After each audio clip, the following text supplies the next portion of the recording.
एक बार भगवान के सेवक ने भगवान से कहा, आप सारा दिन मूर्ति बनकर खड़े रहते हैं। आज आपकी जगह मैं आपका रूप धारण कर लूंगा और आप आराम से घूम आओ। भगवान ने भी सेवक की बात मान ली, लेकिन भगवान ने शर्त रखी कि जो भी प्रार्थना करने आए उन्हें केवल सुनना और कुछ नहीं कहना। सेवक ने शर्त स्वीकार कर ली और योजना के अनुसार सेवक भगवान की जगह मूर्ति बनकर खड़ा हो गया। पहला व्यक्ति जो मंदिर में आया वह एक व्यापारी था। उसने भगवान से कहा, भगवान, मैंने नया कारखाना खोला है, कृपया उसे सफल बनाइए।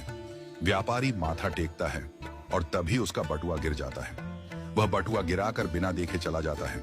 सेवक बेचैन हो जाता है और सोचता है कि व्यापारी को बता दे कि उसका बटुआ गिर गया है, लेकिन भगवान की शर्तों के अनुसार वह कुछ नहीं कहता। कुछ समय बाद एक गरीब आदमी आता है और भगवान से कहता है, भगवान, घर में खाने के लिए कुछ नहीं है, कृपया हमारी मदद करें। भगवान के सामने बटुआ पड़ा होता है। वह गरीब आदमी भगवान का धन्यवाद करता है और बटुआ उठाकर चला जाता है।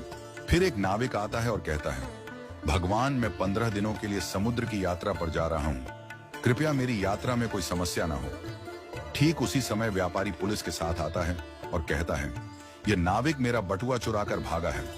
पुलिस नाविक को पकड़ कर ले जाती है। इस बीच सेवक बोल पड़ता है, बटुआ गरीब आदमी ने चुराया है। इसके बाद गरीब आदमी को पकड़कर जेल भेज दिया जाता है। रात को भगवान लौटते हैं और सेवक खुशी खुशी पूरा किस्सा सुनाता है। भगवान मुस्कुराते हुए कहते हैं, तुमने किसी का भला नहीं किया बल्कि सब कुछ बिगाड़ दिया। वे आगे कहते हैं, व्यापारी का बटुआ गिरना कोई बड़ा नुकसान नहीं था, वह गलत धंधा करता है, और अगर उसका बटुआ गरीब आदमी को मिल जाता तो उसके बच्चों को भोजन मिलता और उसकी परेशानियां दूर हो जाती। भगवान ने कहा, नाविक जिस यात्रा पर जा रहा था वहां एक तूफान आने वाला था। अगर वह जेल में होता तो उसकी जान बच जाती और उसकी पत्नी विधवा होने से बच जाती।